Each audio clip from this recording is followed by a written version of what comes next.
ನಗರ ಭಾಗದಲ್ಲಿರುವಂಥ ಮೂರಿನಕಟ್ಟೆಯನ್ನು ಧ್ವಂಸ ಮಾಡಿರುವಂಥ ಪ್ರಕರಣವನ್ನು ಖಂಡಿಸಿ ವಿಶ್ವ ಹಿಂದೂ ಪರಿಷತ್ತು, ಬಜರಂಗದಳ, ಹಿಂದೂ ಜಾಗರಣ ವೇದಿಕೆ ಸೇರಿದ ಹಾಗೆ ಹಿಂದೂ ಪರ ಸಂಘಟನೆಗಳ ಒಕ್ಕೂಟದ ವತಿಯಿಂದ ಇವತ್ತೊಂದು ಭವ್ಯವಾದಂಥ ಒಂದು ಪ್ರತಿಭಟನಾ ಸಭೆ ನಡೆದಿದೆ.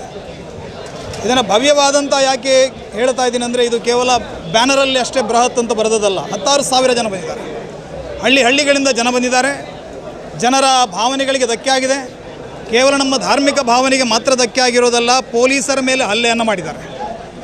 ಕರ್ತವ್ಯದಲ್ಲಿರುವಂಥ ಪೊಲೀಸರಿಗೆ ಹಲ್ಲೆ ಮಾಡುವಂಥ ಕೆಲಸವನ್ನು ಹಿಂದೂ ಸಂಘಟನೆಗಳು ಇವತ್ತಿನವರೆಗೆ ಇಡೀ ರಾಜ್ಯದ ಇತಿಹಾಸದಲ್ಲಿ ಎಲ್ಲಿ ಕೂಡ ಮಾಡಿದಂಥ ಉದಾಹರಣೆ ಇಲ್ಲ.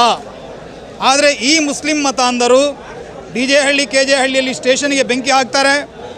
ಇನ್ನು ಮಂಡ್ಯ, ಮೈಸೂರಿನಲ್ಲಿ ಠಾಣೆಗೆ ನುಗ್ಗಿ ಯಾರ ಮೇಲೆ FIR ಆಗಿದೆ FIRನ ಹರಿದು ಹಾಕಿ ಆರೋಪಿಗಳನ್ನು ಬಿಡುಗಡೆ ಮಾಡ್ಕೊಂಡು ಹೋಗ್ತಾರೆ. ಈ ರೀತಿಯ ಗೂಂಡಾರಾಜ್ ಭಟ್ಕಳದಲ್ಲಿ ನಡಿಬಾರದು ಅನ್ನುವ ಕಾರಣಕ್ಕಾಗಿ ಹಿಂದೂ ಸಮಾಜ ಜಾಗೃತಗೊಂಡಿದೆ. ಕೇವಲ ಇದು ಹಿಂದೂ ಸಮಾಜ ಭಟ್ಕಳದ ಹೋರಾಟ ಮಾತ್ರ ಅಲ್ಲ, ಇಡೀ ರಾಜ್ಯದ ಹಿಂದೂ ಸಮಾಜ ಇವರ ಜೊತೆ ಬಲವಾಗಿ ನಾವು ನಿಂತುಕೊಳ್ತೀವಿ. ಮೂರಿನಕಟ್ಟೆ ನಿರ್ಮಾಣ ಆಗಬೇಕು. ಅದನ್ನು ಒಡೆಯೋದಕ್ಕೆ ಬಂದಂಥ ಪ್ರತಿಯೊಬ್ಬ ಸಮಾಜಘಾತುಕ ಶಕ್ತಿಗಳು ಯಾರಿದ್ದಾರೆ ಪ್ರತಿಯೊಬ್ಬರ ಬಂಧನವೂ ಆಗಬೇಕು. ಅಲ್ಲಿವರೆಗೆ ನಾವು ವಿರಮಿಸೋದಿಲ್ಲ. ಅದರ ಜೊತೆಗೆ ನಮ್ಮ ಅನೇಕ ಕಾರ್ಯಕರ್ತರು ಹೋರಾಟದಲ್ಲಿ ಭಾಗವಹಿಸಿದವರ ಮೇಲೆ ಪ್ರಕರಣವನ್ನು ದಾಖಲಿಸಿಕೊಂಡಿದ್ದಾರೆ. ಆ ಪ್ರಕರಣಗಳನ್ನು ಹಿಂಪಡಿಬೇಕು.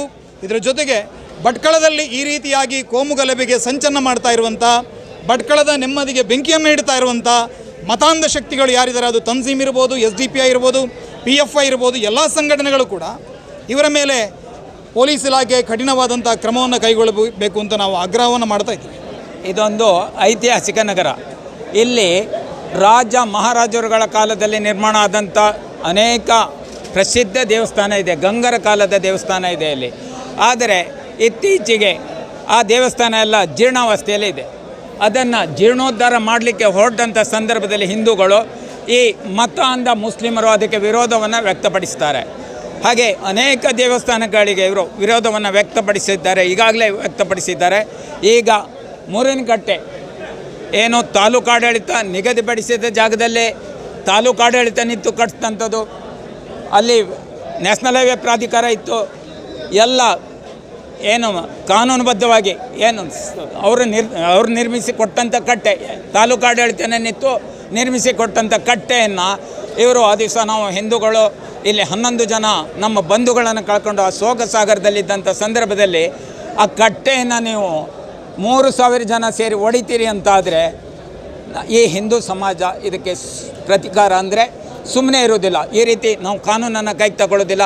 ಕಾನೂನನ್ನು ಕೈಗೆ ತಗೊಳ್ಳೋದಾದರೆ ಅವತ್ತೇ ಅದರ ಪರಿಣಾಮ ನೆಟ್ಟಗಿರ್ತಿರಲಿಲ್ಲ. ನಮಗೆ ಕಾನೂನು ಸುವ್ಯವಸ್ಥೆ ಬಗ್ಗೆ ಅಪಾರ ಗೌರವ ಇದೆ. ಹಾಗಾಗಿ ಇಷ್ಟು ಸಂಖ್ಯೆಯಲ್ಲಿ ನಾವು ಸೇರಿದ್ರು ಯಾವುದೇ ರೀತಿಯ ತೊಂದರೆ ಯಾರಿಗೂ ಕೊಡ್ತಾ ಇಲ್ಲ. ಹಾಗಾಗಿ ಮುಂದಿನ ದಿನದಲ್ಲಿ ಈ ಅಟ್ಟಹಾಸ ಹೀಗೆ ಇರಲಿಕ್ಕಿಲ್ಲ. ಈಗಾಗಲೇ ನಮ್ಮ ಪ್ರಾಂತ್ಯ ಪ್ರಮುಖರು, ವಿಶ್ವ ಹಿಂದೂ ಪರಿಷತ್ನ ಪ್ರಮುಖರು ಹೇಳಿದರು, ಇಡೀ ರಾಜ್ಯದಿಂದ ಭಟ್ಕಳ ಚಲೋ ಮಾಡ್ತೇವೆ ಅಂತ. ತಕ್ಷಣದಲ್ಲಿ ನಮ್ಮ ಬೇಡಿಕೆ ಅಂದರೆ ಆ ಕಟ್ಟೆ ತಕ್ಷಣ ನಿರ್ಮಾಣ ಆಗಬೇಕು.